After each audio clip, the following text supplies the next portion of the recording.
Welcome back, guys, to the Tatum Talk Show, where good is the enemy of great. Hey, guys, man, I got a special show today, man. I want to talk about the NIL because a lot of people don't understand it and they think everybody getting paid. So I'm going to really break down the NIL. I want to talk about how to survive in college. And then I also want to talk about how do you get offers outside of Power 4. It used to be Power 5, now it's Power 4, man. So first, man, let's talk about NIL. What is NIL? Because I hear everybody talking about NIL. I'm like, listen, y'all, NIL is name, image, and likeness, okay? So people don't understand. Back in the day, like, the NCAA robbed these kids, y'all. They robbed us. I was part of it. They robbed us. Think about, like, people who hate the NIL. Like, think about this, y'all. Oh, I don't like the way the NIL go. I don't like it. But let's think about it. All that money has been made over the years, building stadiums over these kids' likeness, and they fooled us with he's getting an education. Hey, man, this is a business, y'all. Some of these programs are making more money than the NFL franchises. Think about that, y'all. Look, so when I did the evaluation and I kind of put up what is a player worth to a university, okay? So I looked it up, and this is like last year, and Ohio State had like the fifth highest, and the kids were worth like $525,000 per person. So that's technically saying that if this is an employee relationship, that they should be getting paid roughly, and I'm saying just half of it, $250 each player. And that's not even the highest. The highest was, I think, like A&M in Texas. Those players were worth like $800,000 to the university per player. So that's telling you how much revenue is being generated. So what's going on is now with the collectives, kids can get paid directly from the colleges, all right? So now what you're seeing is you're seeing agents are starting to sign kids in high school now because of the NIL collective and because of the deals. Just recently, Georgia just allowed high schools can pay kids directly NIL money.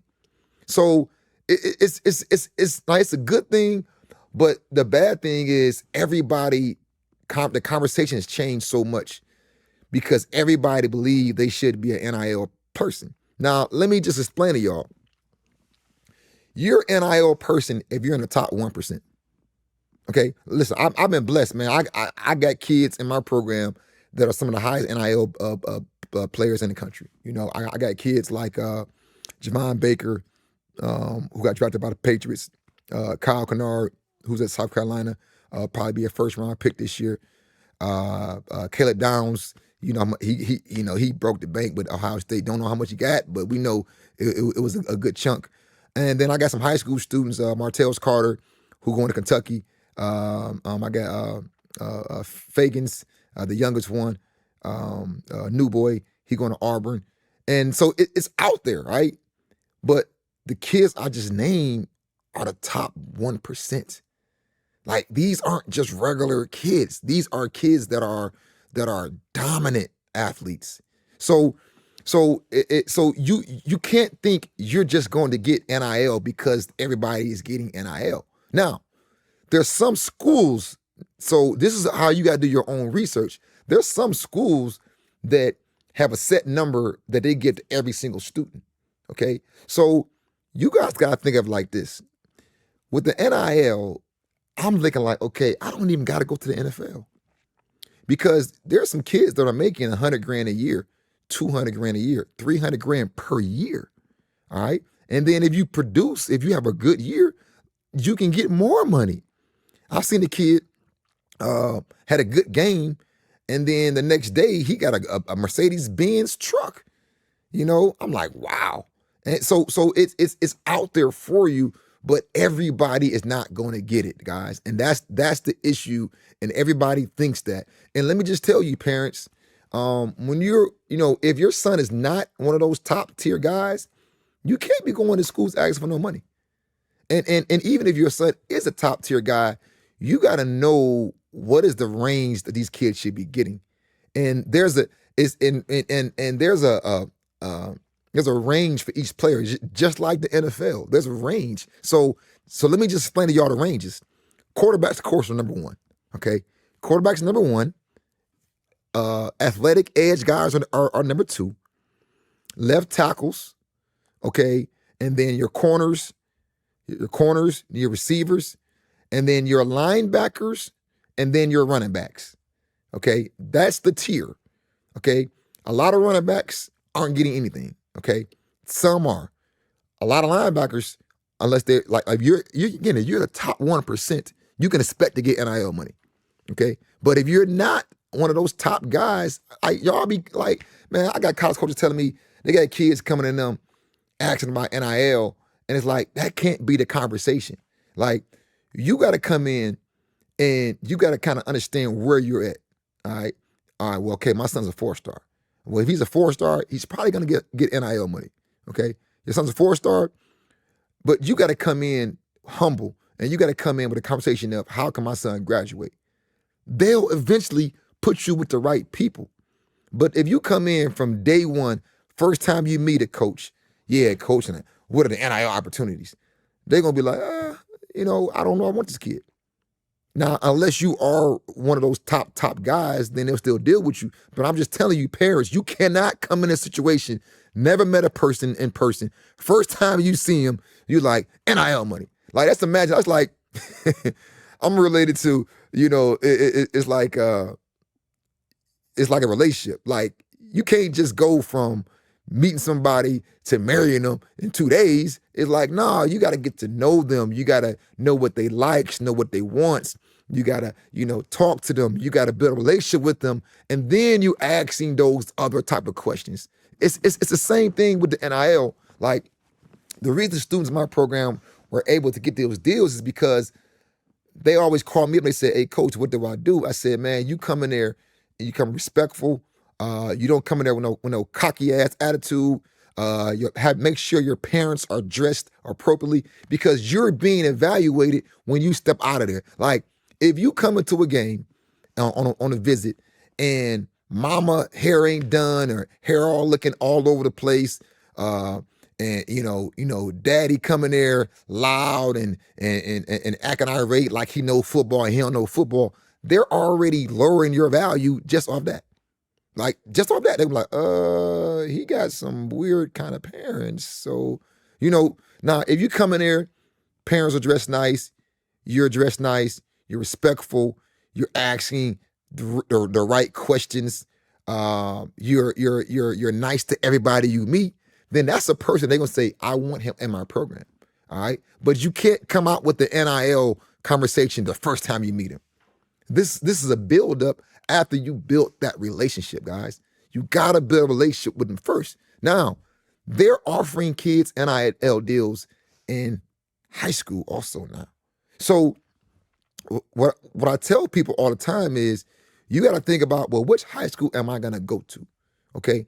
And it can't be strictly on NIL because what happened is your son will go to a weak school or a school that's not for him just because they got a little bit of NIL money.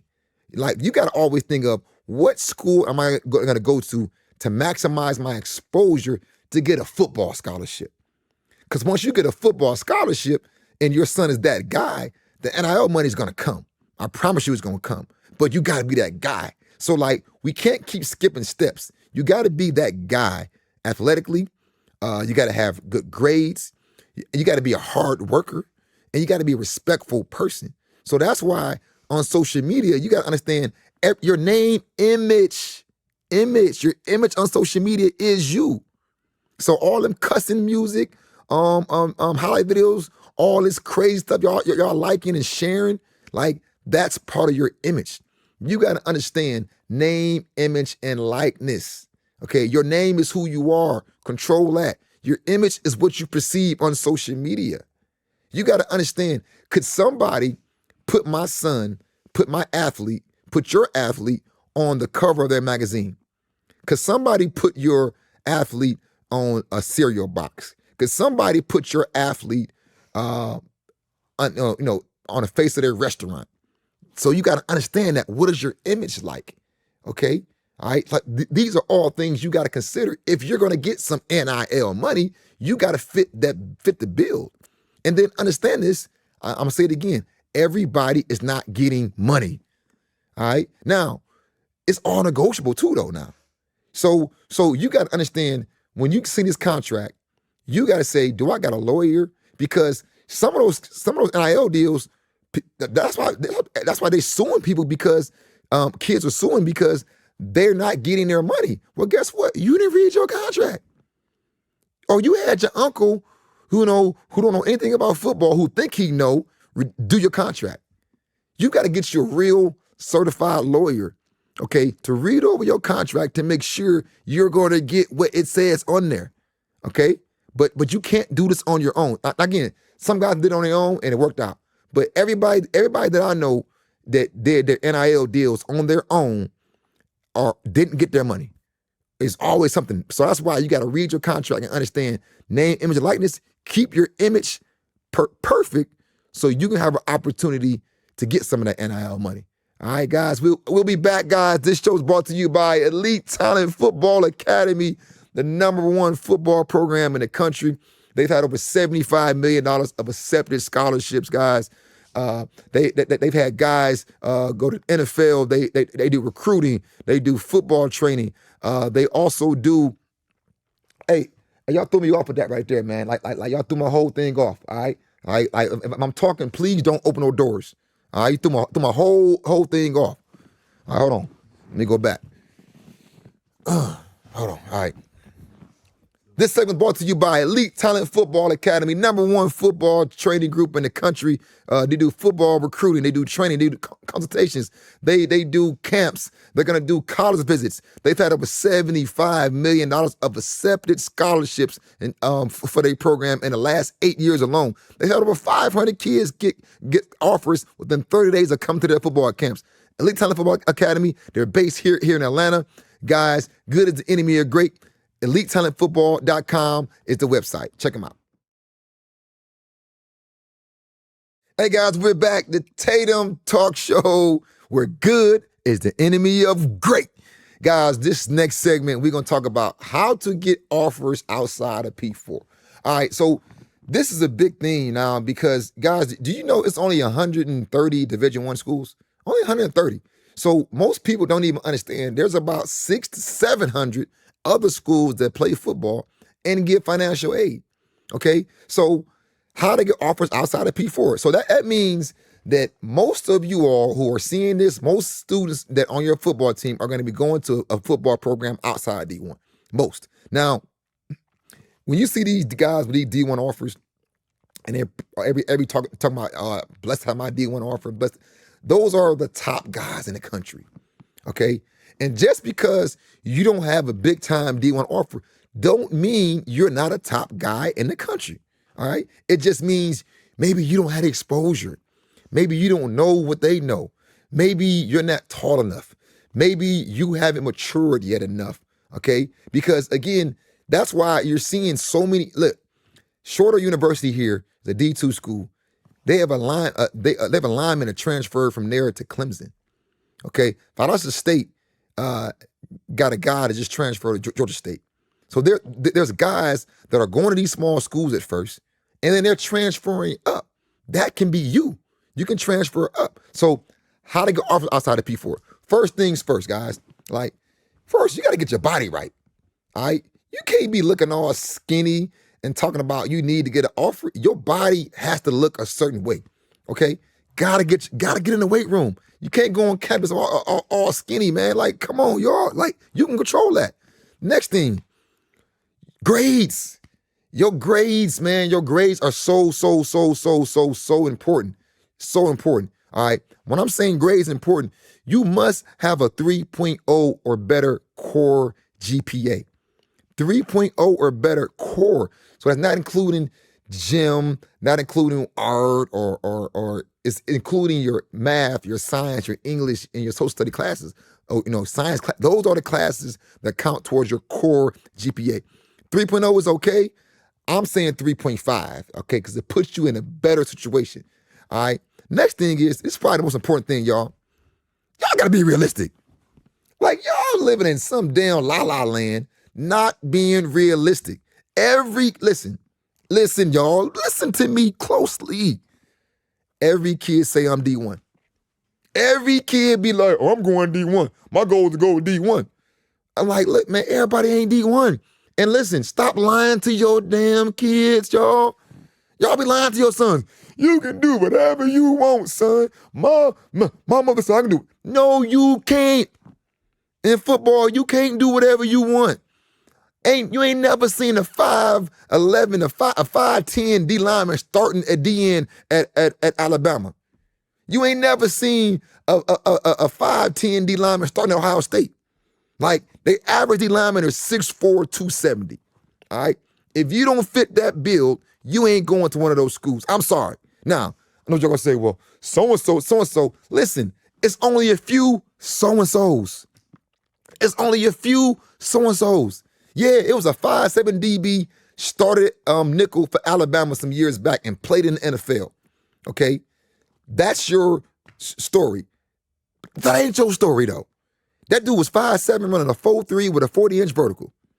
Okay? Like, there are exceptions to every rule. You can go to a big-time school if you don't fit that size requirements, but you better be exceptional everywhere else. Everywhere else. You got to be a super dog. I'm telling y'all, so like, y'all got to be realistic. If your son doesn't fit the criteria of a Power 5 school and then his goal is to go Power 5, maybe he ain't Power 5. Maybe he can go to a D2 school, play there 2 years, ball out, and transfer up. But that's the main thing. Like the main thing why people don't get offers is because you parents are not realistic. All right? Then here's what happens. Y'all be looking down upon NIA schools, D2 school, and D3 schools like it's a step down or something. Like, are you crazy? Like most of y'all can't even start at a D2 school. Like, have y'all ever y'all had this assumption that D2 and NIAA is a downgrade. And it's like, no, it's not a downgrade, bro. It's not. Because a lot of your athletes can't even start at some of them smaller schools. All right? I guarantee you right now, if you go to any D2 school, any top D2 school, not any top D2 school, I guarantee you there's like 5 to 10 players on that roster that could start at Power 5. And I guarantee you're going to find 5 to 10 players at a Power 5 roster that shouldn't be there. But they're there because they size. Like, size is the main thing, and parents just being realistic, y'all. All right? You got to be realistic. And then the fourth thing is you guys have to build relationships with coaches all the time. You got to have a good relationship with your high school coach. All right? So this is game right here for all y'all need to understand. I've never heard a kid say, yeah, I'm going to go to a D2 school. Never heard a kid say that. So what happens is y'all chasing D1. I see y'all at these D1 games playing dress up. Taking a picture with a jersey on, talking about, man, I'm blessed to be at this D1 school. Man, that school ain't recruiting you, man. Man, you ain't your size. You can't play there, bro. You should have been at this small school last week. So what happens is, instead of y'all building relationships with these smaller schools, y'all still chasing the D1. And then what happens by October, and it's already, by October, you realize like, oh shoot, I'm a senior and I don't got no offers. So now you want to call back those D2 schools, those D3, those NIA schools who've been calling you, and they ain't answering their phone no more. Because they done moved on. So y'all got to be realistic early in your career to understand where you at. Now, if your son, like, listen, quick story. I had a kid named Jason Gilliam. When I first met him, he was 5'6", as an 8th grader. Tiny. So he grew. He was about 5'11" as a 10th grader. And then we went to my college bus tour, the Elite Talent Exposure bus tour. And he picked up an offer from Ohio Dominican, a D2 school. Kid was ecstatic. Like, man, coach, man, I got an offer. And he's like, man, I'm good now, coach. I got a 3.5 GPA. Then they didn't realize that Ohio Dominican tuition there was $42,000. UGA tuition is $32,000. So this small D2 school tuition was more than UGA. So they was like, coach, I ain't know. Because a lot of these D2 schools they're private schools. All right. So tuition could be higher. So he's like, coach, well, I'm good. I got a D2 offer. Next year, He had good grades. He wound up committing to Furman, which is a D1AA school, which is a great school, great academic school. That same kid wound up playing in Kansas. He said, well, guess what? When I first met him, he was not Kansas. But because he got better and better, and of course he grew 2 inches, 3 inches, he ended up being 6'2", 190. That was the difference. He was the same player when he was 5'11", 5'10", but only D2 schools wanted him. But when he became 6'2", that's when the Power 5 schools started to come in. So again, you have to be realistic, parents. Like, you got to be realistic. You got, and again, let me kind of go back over. One, you got to get your body right. You got to get your body right. You can't, like, you got to get your body right. Understand, you're not competing with a 16-year-old no more. You're competing, as sophomore, you're competing with a 20-year-old, a transfer portal kid, okay? 2, grades, 3.5 or better. 3.0 is to me, is just the minimal score, 3.5 or better. Then 3, you got to be realistic. Like, if y'all take this advice, you can find yourself with an offer. If you don't, you're going to find yourself complaining about why you don't have no offers, but because you've been shooting your shot to the wrong basket.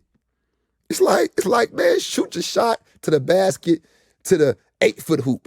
You know what I'm saying? Not the 10-foot hoop.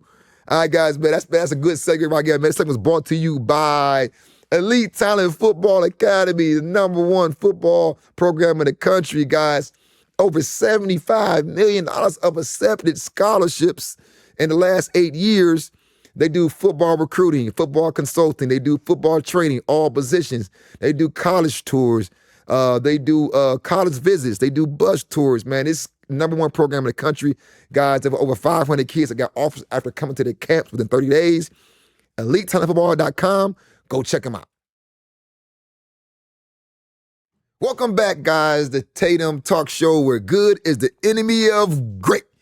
Guys, this last segment, man, I want to talk about, like, how do you approach a college visit? Okay, what do you do, and what are some mistakes that a lot of people make on these college visits? All right, so quick story. I go to Tennessee State, and it was a nice day, and it was a bunch of recruits, probably about 80 recruits there that day. And it was a kid walking around, and he had a hood on and some jogging pants. And I'm like, and then Eddie George was talking. The man had his hood on while Eddie, the head coach, was talking. I'm like, man. And you know, I'm always trying to look out for kids, man. And so I went to him and I whispered in his ear, man. I'm like, hey, man, you might want to take your hood off, man, while this guy's talking. And then he looked at me like, who's you? And I said, hey, man, I'm just here, man, to give you some good advice, bro. You know what I'm saying? I ain't like I'm just. So I walked off, and then I talked to the recruiting coordinator, and I said, man, what do you, like, talk to me about, you know, what can I do to help my kids stand out more? He said, Derek, you're doing what you need to be doing. He said, your kids all come here, they all dressed nice, they all yes sir, no sir. None of them had hoods on, none of them had sweatpants on, flip flops on, like y'all like. Listen, students, parents, like, don't let your athlete come out the house with sweatpants going to a college visit. This is a Fortune 500 company. I say this all the time. Guys, you are visiting a Fortune 500 company. How would you dress? You wouldn't come in with flip-flops on, or slides, which y'all call them. You wouldn't come in with sweatpants on.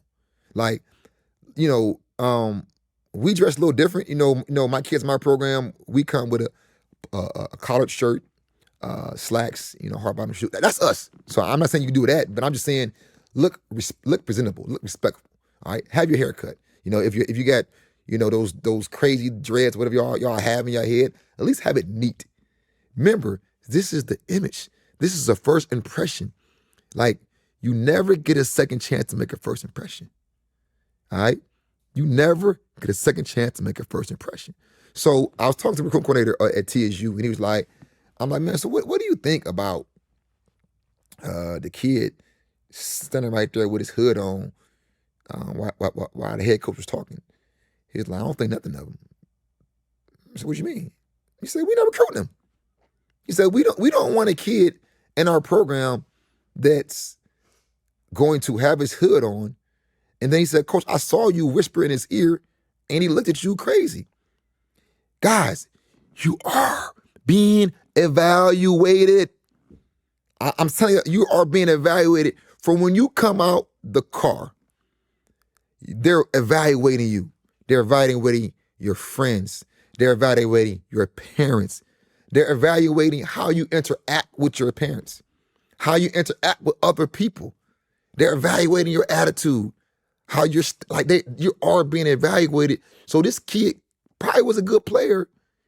He just lost an opportunity because he wanted to have a hood on and not take his hood off when somebody was talking.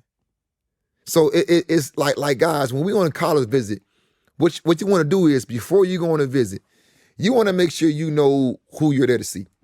Okay? You want to make sure, again, you're looking presentable. Make sure you're on time. Don't most of the time, if you're on a visit, especially on a game day visit, you want to try to be there like 2.5 hours before the game starts. The reason why minimal 2.5 hours, because you got to think about the traffic. It's like some of the big games, like last week, I had a kid go to Pittsburgh versus West Virginia game.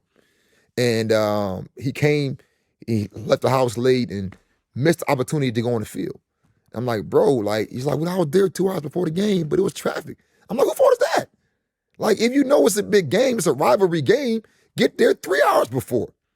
Like, be early, because I'm telling you, this traffic, it's going to take you minimal 30 minutes it's just to park. So if you're there 2 hours before the game, you're really on an hour and a half, because that 30 minutes, you got to park. Then you got to walk to the stadium. So again, guys, when you're going on a visit, just make sure you know your GPA, make sure you know your test scores, make sure you're looking presentable, and make sure you know who you're going to be talking to, and be respectful.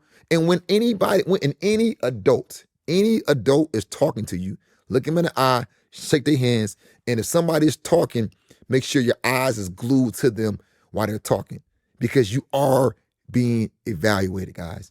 You are being evaluated. If you do those things right there, you'll be in a good space to get recruited. Like, recruiting has changed. Like, back in the day, you just play really, real good, and then you got an article in the paper, and then your coach sent film out. It's changed. You got to go recruit the school now. So when you come on that campus, you got to know something about that school so you can have a conversation with a college coach, guys. Guys, this segment again was brought to you by Elite Talent Football Academy, #1 football program in the country. Had over $75 million of accepted scholarships. Also, 500 kids got offers within 30 days of going to their camps.